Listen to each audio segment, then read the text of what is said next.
Hello students. ये हमारी practice series की जो हम प्रैक्टिस सेट लगा रहे थे उसकी ये दूसरी क्लास है। थोड़ा सा ये बनाने में देरी हो गई और इस सीरीज़ में आपको गारंटी मिल रही है किसकी?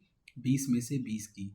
तो सीबीएसई बोर्ड एग्जामिनेशन को हम टारगेट कर रहे हैं 2024-25 के लिए और यहाँ पर हम फिर से आ गए हैं टॉप 20 एमसीक्यूज़ को लेकर के। तो चलिए शुरू करते हैं एमसीक्यू की series. Starting from the first question that is given over there, which one of the following ideologies, the question is talking about ideologies, which of the following ideologies were the European governments driven by after the defeat of the Napoleon in 1815? आपको पता है कि Napoleon Bonaparte यहाँ France से related हैं और 1815 में इनकी डिफीट हो जाती है और ये हारते हैं किससे? ब्रिटेन, रशिया, प्रूशिया, ये सभी मिल करके 1815 में नेपोलियन बोनापार्ट को हरा देते हैं। हमने देखा था कि 1804 में जो नेपोलियन बोनापार्ट हैं ये एक कोड लेकर के आते हैं, ठीक है। इस कोड में सभी को प्रॉपरली राइट्स मिलते हैं और बहुत सारी चीज़ें ये चेंज करने की कोशिश करते हैं फ्रांस में। बट एक्चुअली होता क्या है कि 1815 में जब सारी कंट्रीज़ मिल करके नेपोलियन को हरा देती हैं तो नेपोलियन के हारने के बाद फिर से वही सिस्टम, यानी जो नेपोलियन ने ख़त्म किया था तो उस रेवोल्यूशन ने जो चीज़ें ख़त्म की थी वो चीज़ फिर से हावी हो जाती है। यानी जो कंजर्वेटिज़म था, यानी कि जो रूढ़िवादी सोच थी, यानी पुराने ख्याल। कंजर्वेटिज़म का मतलब क्या होता है? यहाँ ऑप्शन बी सही होगा। कंजर्वेटिज़म का मतलब क्या होता है यहाँ पर ध्यान से समझेंगे। एक ऐसी आइडियोलॉजी होती है जिसमें लोग पुराने ख्यालों के होते हैं, ट्रेडिशनल माइंडसेट के होते हैं, वो कोई भी चीज़ें चेंज करना नहीं चाहते हैं, ठीक है। यानी जैसी चीज़ें चल रही थी फ्रांस में वैसी की वैसी वो चाहते थे, कोई ज़्यादा बदलाव नहीं चाहते थे। लेकिन अगर हम बात करें चेंजेस की तो ये चेंजेस ग्रेजुअल चाहते थे, यानी स्लो चेंजेस होने चाहिए, बहुत ज़्यादा फास्ट चेंजेस नहीं होने चाहिए, ये इनकी डिमांड हुआ करती थी, ठीक है। तो जैसे ही नेपोलियन बोनापार्ट 1815 में जब हार जाते हैं तो हारने के बाद यहाँ पर फिर से वही पुराने ख्याल वाले जो नॉन चेंजिंग एटीट्यूड के लोग थे वो फिर से आ जाते हैं। कंजर्वेटिज्म फिर से यहाँ पर डोमिनेंट रोल प्ले करने लग जाता है, ठीक है। तो यहाँ पर करेक्ट आंसर होगा ऑप्शन बी। तो आपको इस क्वेश्चन से कंजर्वेटिज्म की डेफिनेशन भी पता होनी चाहिए कि ऐसे लोग जो चेंज नहीं चाहते हैं या फिर ग्रेजुअल चेंज चाहते हैं सोसाइटी में, ऐसे लोगों को कंजर्वेटिस्ट लोग कहा जाता है, ठीक है। तो नेपोलियन ने जो भी चेंजेस किए थे उसको फिर से रिस्टोर करके वापस वही सिस्टम इम्प्लीमेंट कर दिया गया। Now coming to question number 2, ये बहुत अच्छा क्वेश्चन है, बहुत ही इंपॉर्टेंट क्वेश्चन है। This question is talking about, यहाँ पर ध्यान देंगे, this question is talking about the central powers. Central powers पढ़ने से पहले आपको कुछ चीज़ें पता होनी चाहिए जो यहाँ पर मैं लिख रहा हूँ। जैसे कि जब फर्स्ट वर्ल्ड वॉर हुआ था तो उसमें एक तरफ थी सेंट्रल पावर और दूसरी तरफ थी अलाइड पावर्स, ठीक है। सेंट्रल पावर और अलाइड पावर। तो जो सेंट्रल पावर्स थी बेटा, उसमें ये आप टीम समझ सकते हैं, टीम ए थी और ये टीम बी थी।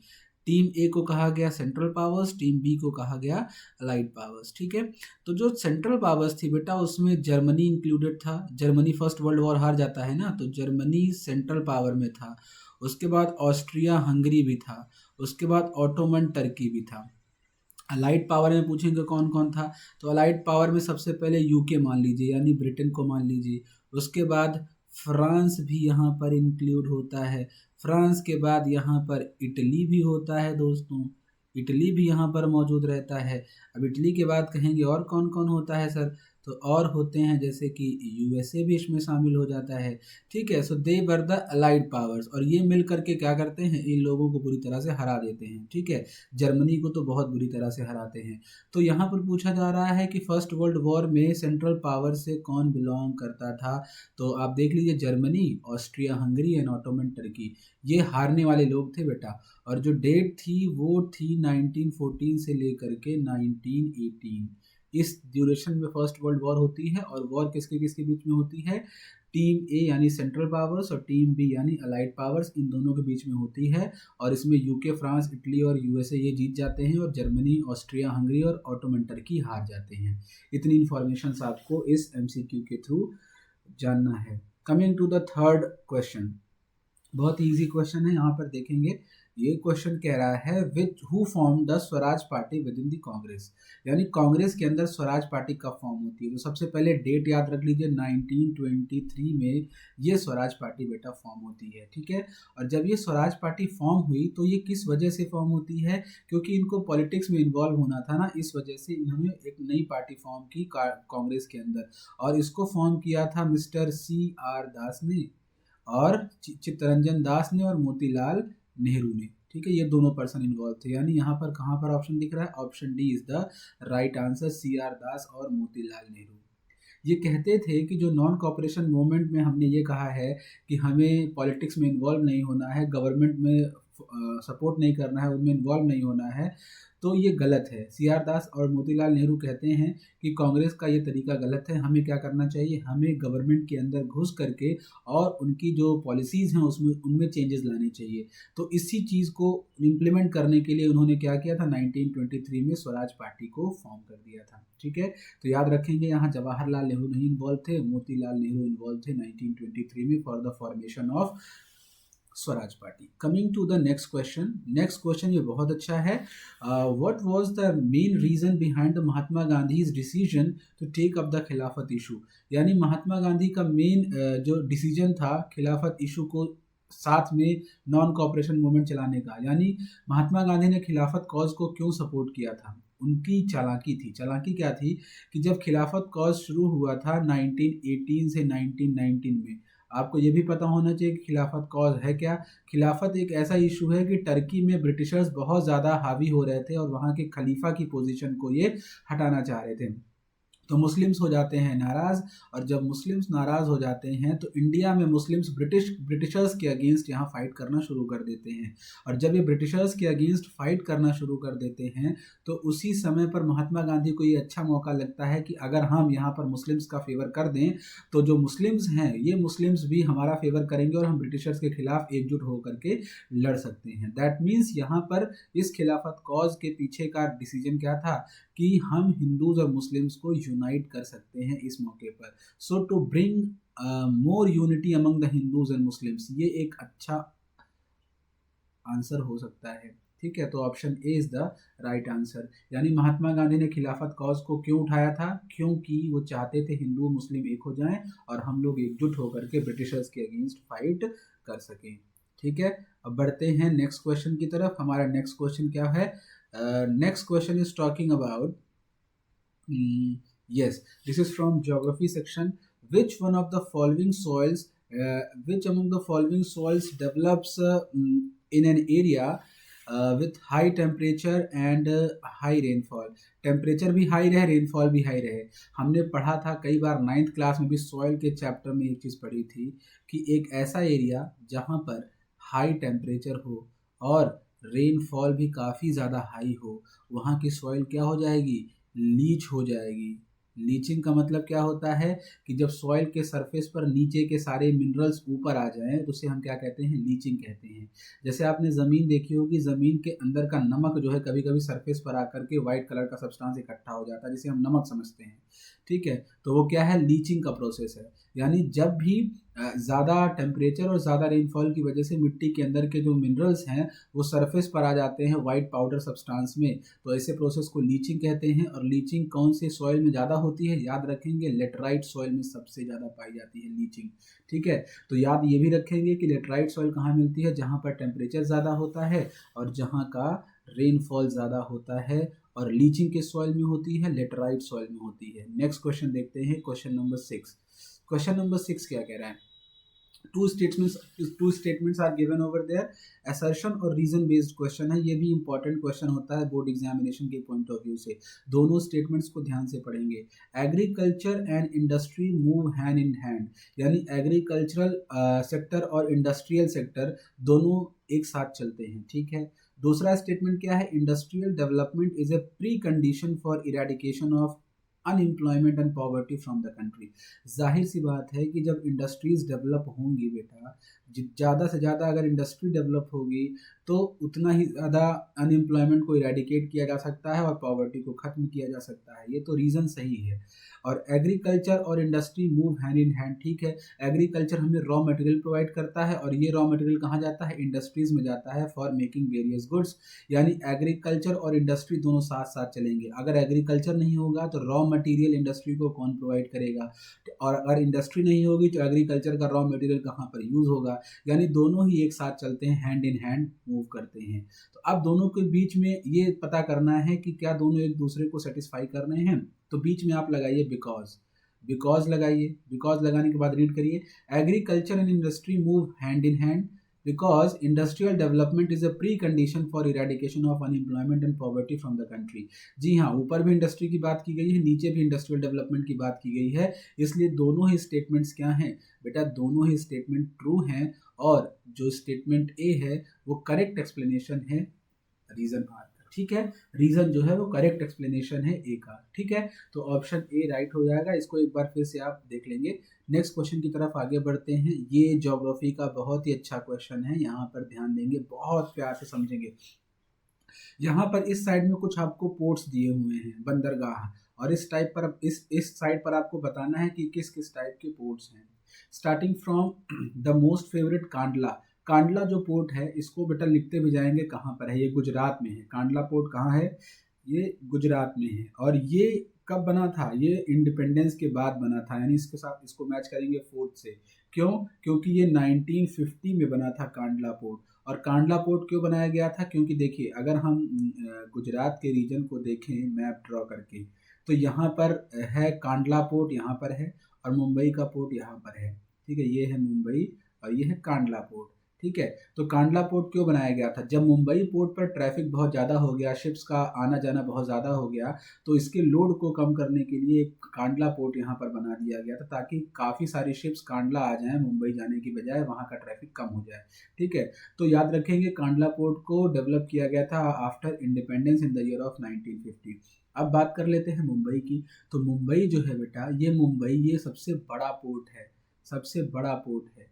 फिर आते हैं थर्ड पर विशाखापट्टनम। विशाखापट्टनम कहाँ पर है, आंध्र प्रदेश में है। और विशाखापट्टनम के लिए सबसे बेस्ट सूटेबल ऑप्शन यहाँ पर होगा टू, यानी ये सबसे डीपेस्ट और लैंड लॉक्ड है। लैंड लॉक्ड का मतलब होता है एक ऐसा पोर्ट, सपोज दैट ये पोर्ट है, सपोज दैट ये पोर्ट है, और इस पोर्ट के चारों तरफ अगर लैंड एरिया है तो इसको हम कहेंगे लैंड लॉक्ड पोर्ट, ठीक है। तो जो विशाखापट्टनम है बेटा, ये डीपेस्ट पोर्ट है और लैंड लॉक्ड पोर्ट भी है। फिर आ जाते हैं कोलकाता। कोलकाता पोर्ट क्या है, रिवरीन पोर्ट है। रिवरीन पोर्ट का मतलब क्या होता है, जब रिवर्स फ्लो करती हैं तो रिवर्स के माउथ पर जब कोई पोर्ट बनाया जाता है तो उसे रिवरीन पोर्ट कहते हैं, यानी ऐसा पोर्ट जो रिवर के माउथ पर बनाया गया हो। तो अब देख लीजिए कौन सा ऑप्शन सूटेबल है, पहले का हो जाएगा चौथा। किस ऑप्शन में है, पहले का चौथा इस पे है, इसी पे है, तो यही देख लेंगे। फिर आगे भी देख लीजिए, दूसरे का तीसरा ठीक है, तीसरे का दूसरा ये भी ठीक है, चौथे का पहला ये भी ठीक है, ओके। तो ये हो जाएगा करेक्ट आंसर। तो पोर्ट की लोकेशन भी याद रखनी है आपको, प्लस उससे फीचर भी याद रखने हैं, ठीक है। नेक्स्ट बढ़ते हैं। यस, ये आ गया हमारा सिविक्स का पार्ट, पावर शेयरिंग से assertion reason again. Assertion reason ये अच्छा टाइप होता है बोर्ड एग्जाम के पॉइंट ऑफ व्यू से। चलिए रीड करते हैं। बेल्जियम ने अमेंड किया है अपना कॉन्स्टिट्यूशन 4 बार, ठीक है। दूसरा रीजन क्या कह रहा है, amendments were to enable everyone to live together in the same country. हमने चैप्टर में पढ़ा था एग्जाम्पल बिटवीन श्रीलंका और सेकेंड कंट्री वॉज बेल्जियम, ठीक है।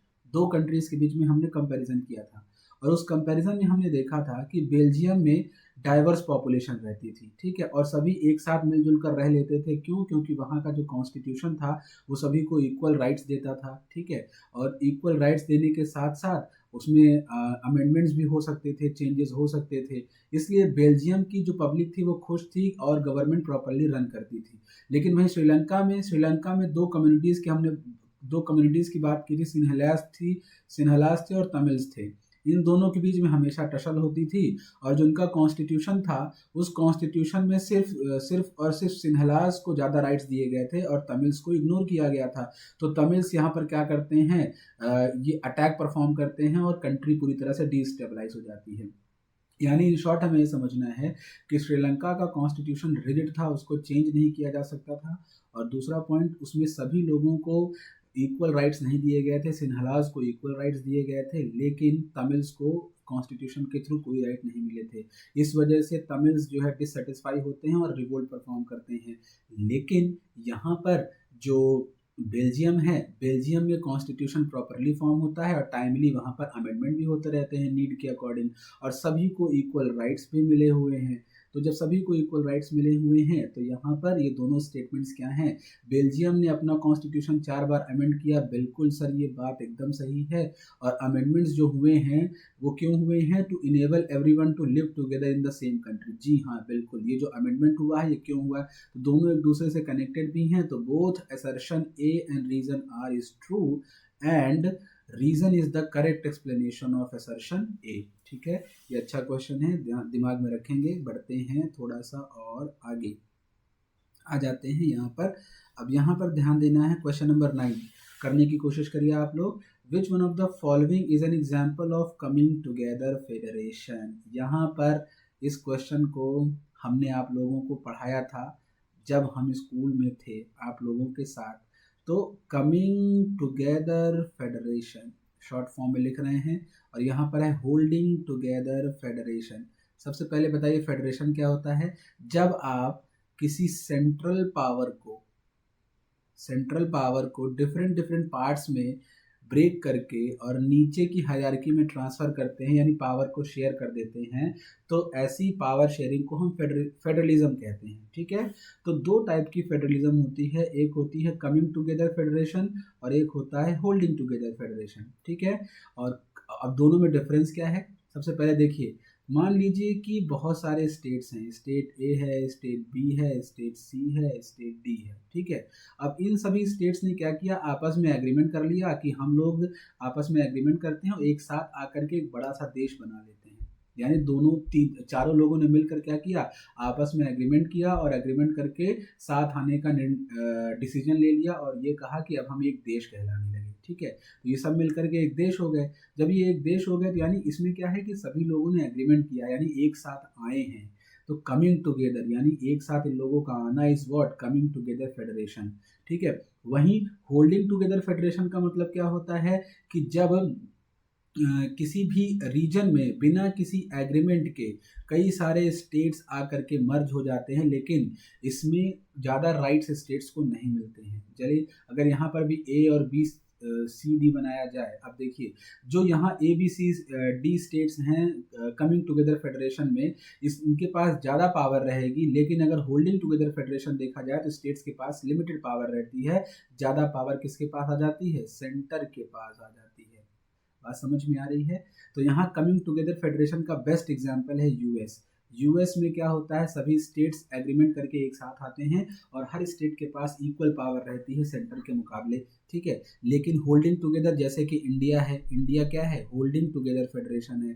दैट मीन्स कि यहाँ पर स्टेट्स के बीच में कोई एग्रीमेंट नहीं हुआ है और स्टेट्स को ज़्यादा पावर नहीं दी गई है, सेंटर को ज़्यादा पावर दी गई है। बेल्जियम भी क्या है, बेल्जियम भी यहाँ पर होल्डिंग टुगेदर फेडरेशन है। स्पेन भी क्या है, होल्डिंग टुगेदर फेडरेशन है। लेकिन यूएस क्या है, कमिंग टुगेदर फेडरेशन है। ठीक है, तो कमिंग टुगेदर फेडरेशन में याद रखेंगे स्टेट्स को ज़्यादा पावर मिलती है और होल्डिंग टुगेदर फेडरेशन में स्टेट्स के पास ज़्यादा पावर नहीं रहती है, सेंटर के पास ज़्यादा पावर रहती है। बढ़ते हैं आगे। लिस्ट से बेटा नोट डाउन कर लीजिएगा, एक क्वेश्चन जरूर आएगा। एक चीज़ ये याद रखेंगे कि इस तरह का एक क्वेश्चन आपको देखने को ज़रूर मिलेगा, जैसा कि क्वेश्चन नंबर 10 आप देख पा रहे हैं। ठीक है, तो इसके लिए प्रिपेयर रहेंगे। जितने भी क्वेश्चन रिलेटेड टू लिस्ट आएगा उसको आप लोग ध्यान से समझेंगे। ठीक है, चलिए अब यहाँ union list, state list, concurrent list और रेसिडुअरी लिस्ट आप लोगों ने पढ़ लिया होगा कितने सारे लिस्ट होते हैं। ठीक है, यूनियन लिस्ट में सेंटर के पास सारी पावर रहती है उस सब्जेक्ट पर लॉ बनाने की, स्टेट लिस्ट में स्टेट के पास, कंकरेंट लिस्ट में दोनों के पास रहती है और रेसिडुअरी में सेंटर के पास रहती है। कंकरेंट लिस्ट में दोनों के पास पावर तो है, लेकिन अगर दोनों के बीच में टसल हो जाए सेंटर और स्टेट के बीच में, तो सिर्फ और सिर्फ सेंटर के पास ये पावर रहती है, उसी का लॉ माना जाता है। चलिए, सबसे पहले बहुत इंपॉर्टेंट पॉइंट कि जो आपका एजुकेशन है, यानी जो आप लोग अभी पढ़ रहे हैं एजुकेशन, वो कंकरेंट लिस्ट में आता है। याद करने का तरीका क्या है कि उत्तर प्रदेश का यूपी बोर्ड है और सेंटर का क्या है, सीबीएसई है। यूपी के लॉज अलग हैं, सीबीएसई के लॉज अलग हैं। इनको बनाती है स्टेट गवर्नमेंट, इसको बनाती है सेंट्रल गवर्नमेंट। तो एजुकेशन क्या हो गया, कंकरेंट लिस्ट का सब्जेक्ट हो गया। याद हो जाएगा। जब इसको आपने मैच कर लिया कंकरेंट लिस्ट से, यानी थर्ड का आपने लगा दिया फोर्थ, तो इन सभी में देखिए थर्ड का फोर्थ कहाँ दिख रहा है, सिर्फ यहाँ पर दिख रहा है, तो ऑप्शन ए हो जाएगा राइट। यानी अगर आपको एक ऑप्शन पता है तो आपका आंसर सही हो जाएगा। बट फिर भी देख लेते हैं एक बार। यूनियन लिस्ट में यहाँ पर क्या आएगा, यूनियन लिस्ट यानी बैंकिंग से रिलेटेड होगा। यानी जितने भी बैंक्स होते हैं, चाहे वो एसबीआई हो, आईसीआईसीआई हो, या फिर एचडीएफसी, कोई भी बैंक हो, वो सेंटर लिस्ट में आएगा। यानी यूनियन लिस्ट के अंदर आता है, स्टेट लिस्ट का सब्जेक्ट ये नहीं होता है। अब बात करते हैं रेसिडुअरी सब्जेक्ट। मैंने आपको बताया था जब सॉफ्टवेयर या कोई ऐसी चीज़ जो फ्यूचर में अडॉप्ट हुई है तो उसे हम रेसिडुअरी सब्जेक्ट्स में रखते हैं, यानी सॉफ्टवेयर यहाँ पर आ जाएगा। स्टेट लिस्ट में कौन सा आएगा, एग्रीकल्चर टोटली क्या है, स्टेट लिस्ट का सब्जेक्ट है। तो इसको आप मैच कर लेंगे, पहले का तीसरा, दूसरे का पहला, तीसरे का चौथा, चौथे का दूसरा। ठीक है, इस तरह के क्वेश्चंस बेटा आएंगे, इस पे स्टार मार्क कर लीजिए। बढ़ते हैं थोड़ा सा आगे। क्वेश्चन नंबर 11 बहुत ही अच्छा, बहुत ही प्यारा, बहुत ही सुनहरा क्वेश्चन है। ठीक है, हिंद स्वराज जो किताब है बेटा, ये हिंद स्वराज 1909 में लिखी गई थी। इसको लिखने वाला कौन था मेरे लाल, कौन था? तो आप देखेंगे करेक्ट आंसर क्या है, महात्मा गांधी। बहुत ही फेमस बुक है। इसी फेमस बुक में महात्मा गांधी ने कहा था कि जितने भी यहाँ ब्रिटिशर्स आकर हमारे सर पर राज कर रहे हैं, ये सिर्फ कर पा रहे हैं ड्यू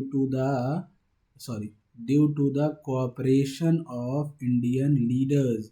यानी जितने भी इंडियन पीपल्स हैं, सिटीजन्स हैं, लीडर्स हैं, वो कोऑपरेट कर रहे हैं ब्रिटिशर्स के साथ, तभी ब्रिटिशर्स रूल कर पा रहे हैं। जिस दिन कोऑपरेशन बंद हो गया, ब्रिटिशर्स अपना बोरिया बिस्तर बांधेंगे और चले जाएंगे कहाँ पर, अपने देश ब्रिटेन लौट जाएंगे। ठीक है, तो ये बात कहाँ कही गई थी, महात्मा गांधी ने अपनी बुक हिंद स्वराज में कहा था। ठीक है, तो इसका ऑप्शन हो जाएगा डी। बढ़ते हैं आगे। क्वेश्चन नंबर 12, इसको हमने शायद किया हुआ है अपने एमसीक्यू की सीरीज में, जिसको अभी हम कंटिन्यू करेंगे। और भी, the plantation workers were not permitted to leave the tea gardens without the permission. किस एक्ट के अंदर उनको परमिशन नहीं था लेबरर्स को, कि जहां जिस गार्डन में उनको छोड़ दिया गया है काम करने के लिए, उससे वो बाहर नहीं आ सकते हैं बिना परमिशन के। ये एक्ट हुआ था 1859 में पास। इसकी डेट याद रखेंगे, इनलैंड एमिग्रेशन एक्ट था, 1859 में पास किया था ब्रिटेन ने, और कहा था कि जो भी लेबरर्स काम कर रहे हैं प्लांटेशन या टी गार्डन्स में, वो उस पोजीशन से बाहर नहीं आ सकते हैं without getting the permission from the British.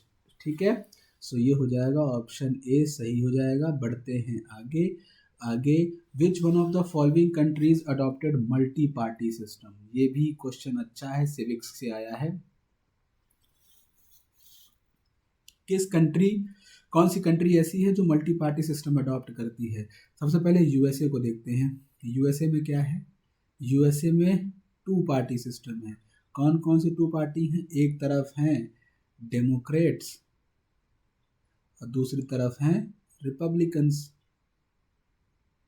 ठीक है, रिपब्लिकन्स हैं, डेमोक्रेट्स हैं।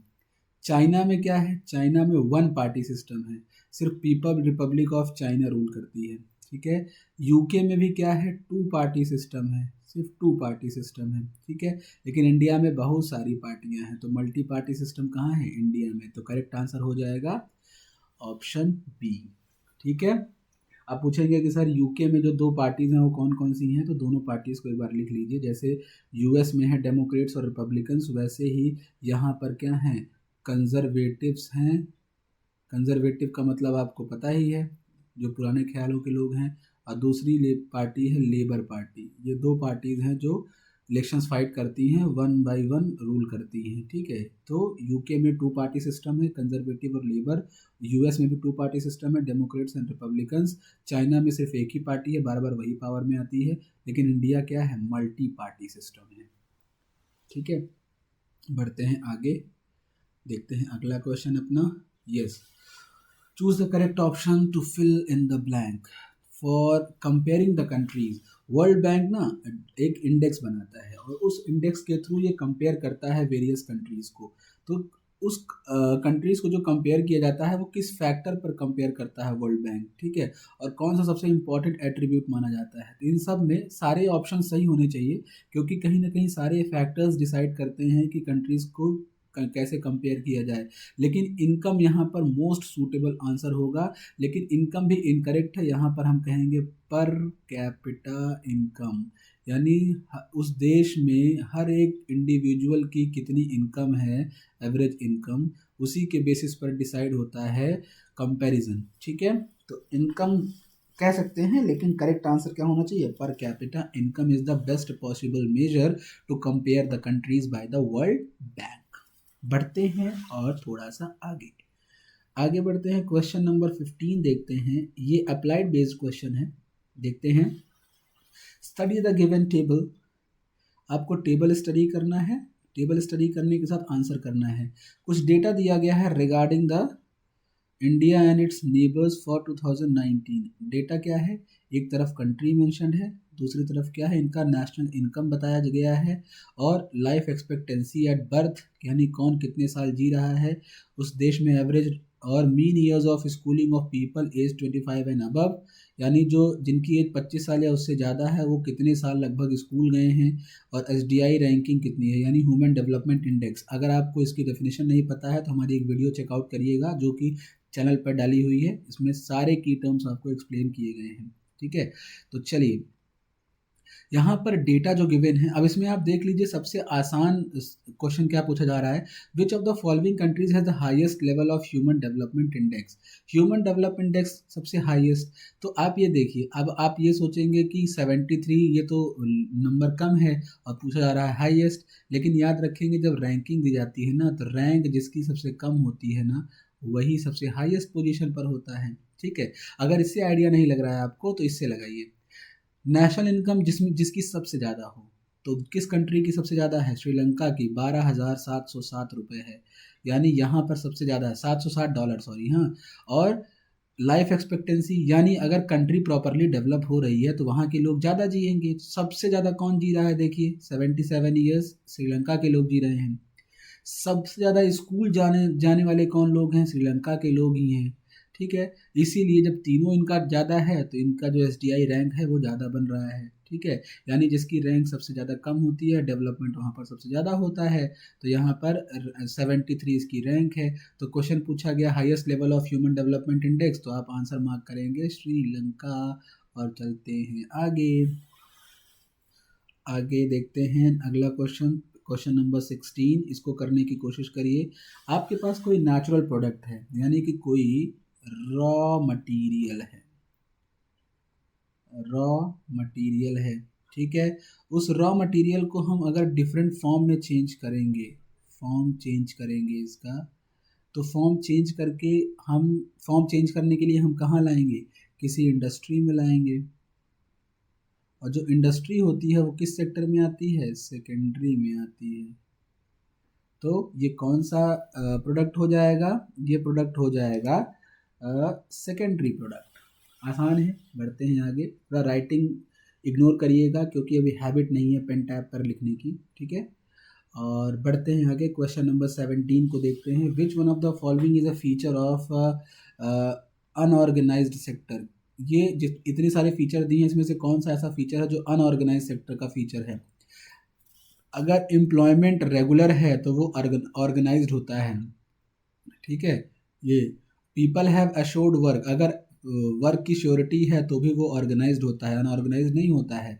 दे have some formal processes and procedures, यानी प्रॉपर रूल्स एंड रेगुलेशंस के अकॉर्डिंग चल रहा है तो वो भी क्या होगा, वो भी एक ऑर्गेनाइज सेक्टर होगा।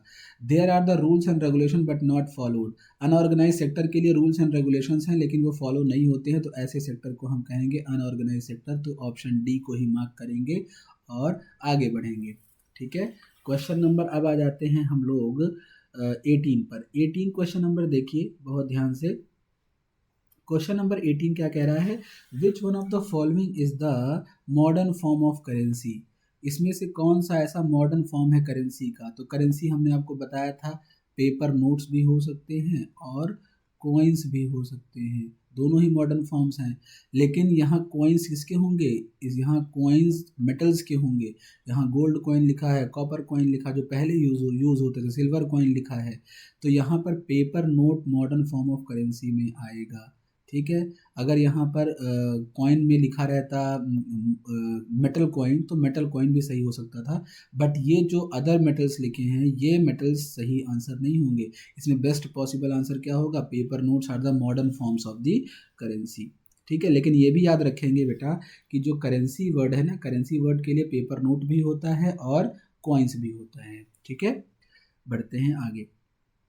Now, which one of the following categories of urban household take the highest percentage of loan from the formal sector? मैंने ये मनी एंड क्रेडिट के एमसीक्यू के सेक्शन में बताया था कि जो फॉर्मल सेक्टर है यानी कि जैसे कि बैंक जहाँ से लोन लिया जा सकता है या फिर कोऑपरेटिव सोसाइटीज़, दो ही होते हैं फॉर्मल सेक्टर के लिए, है ना। तो कौन से अर्बन हाउसहोल्ड के which one of the following categories of urban households take the highest percentage of loan from the formal sector, यानी जो अर्बन हाउसहोल्ड यानी शहर में रहने वाले लोग हैं वो सबसे ज़्यादा कहाँ से लोन लेंगे।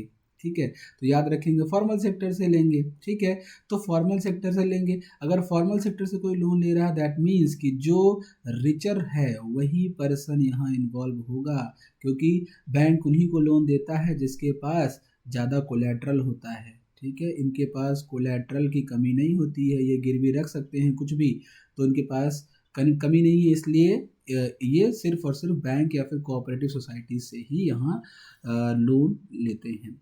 बढ़ते हैं अपने आखिरी क्वेश्चन की तरफ। Which one of the following is a challenge of globalisation.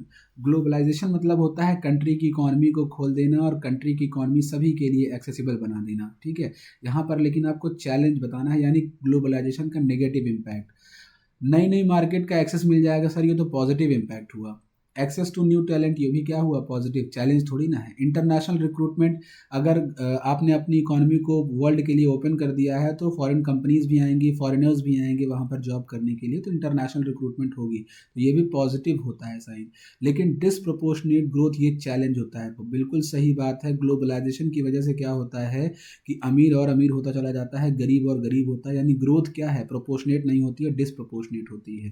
ठीक है, तो ये रहे आज के 20 क्वेश्चंस मोस्ट इम्पॉर्टेंट जो कि होंगे आपके बोर्ड एग्जाम के लिए। इसी तरह से हम प्रैक्टिस परफॉर्म करते रहेंगे। सिर्फ और सिर्फ एमसीक्यू करना हमारा मकसद नहीं है, हमें क्या करना है, एमसीक्यूज के साथ जो वहाँ पर टर्म्स दिए हैं उनको प्रॉपरली समझना भी हमारा यहाँ काम है। ठीक है, तो मिलते हैं अपनी नेक्स्ट वीडियो में। और इस चैनल को अगर सब्सक्राइब नहीं किया है तो सब्सक्राइब करिए, इस चैनल को लाइक भी करते रहिए, और अगर कोई भी सजेशन, कोई भी क्वेरी अगर आपको है तो कमेंट सेक्शन में आप करके हमसे पूछ सकते हैं। Thank you so much for watching this session. Bye bye.